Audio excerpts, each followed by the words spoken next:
వారానికి 5 రోజుల పనిదినాలు అమలు చేయాలనే డిమాండ్తో దేశవ్యాప్తంగా బ్యాంకు ఉద్యోగులు చేపట్టిన సమ్మె ప్రభావంతో మార్కాపురం జిల్లా కొమరోలు మండలంలో 3 ప్రధాన బ్యాంకులు సోమవారం మూతపడ్డాయి. కొమరోలులోని state bank of India, union bank of India, Andhra Pradesh గ్రామీణ బ్యాంకులకు చెందిన మేనేజర్లు, సిబ్బంది సమ్మెలో పాల్గొనడంతో బ్యాంకింగ్ సేవలు పూర్తిగా నిలిచిపోయాయి. ఈ 3 బ్యాంకుల మేనేజర్లు, సిబ్బంది గిద్దలూరులో నిర్వహించిన సమ్మె కార్యక్రమంలో పాల్గొన్నారు. ఈ సందర్భంగా union bank manager Abdul Farooq, Andhra Pradesh గ్రామీణ బ్యాంక్ మేనేజర్ అన్వేష్ మాట్లాడారు.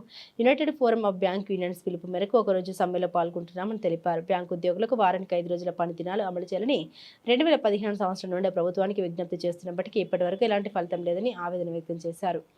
పని భారం అధికంగా ఉండడంతో బ్యాంకు ఉద్యోగులు తీవ్రమైన ఒత్తిడికి గురవుతున్నారని, అన్ని శనివారాల్ని సెలవుగా ప్రకటించాలని ప్రధాన డిమాండ్తో ఈ సమ్మె నిర్వహిస్తున్నట్లు వారు స్పష్టం చేశారు. ఇదిలా ఉండగా ఈ నెల 25, 26వ తేదీలో సెలవులు నేడు సమ్మె కారణంగా వరుసగా 3 రోజుల పాటు బ్యాంకులు పనిచేయకపోవడంతో ప్రజలు నగదు ఉపసంహరణలో ఆర్థిక లావాదేవీలు చేయలేక తీవ్ర ఇబ్బందులను ఎదుర్కొన్నారు.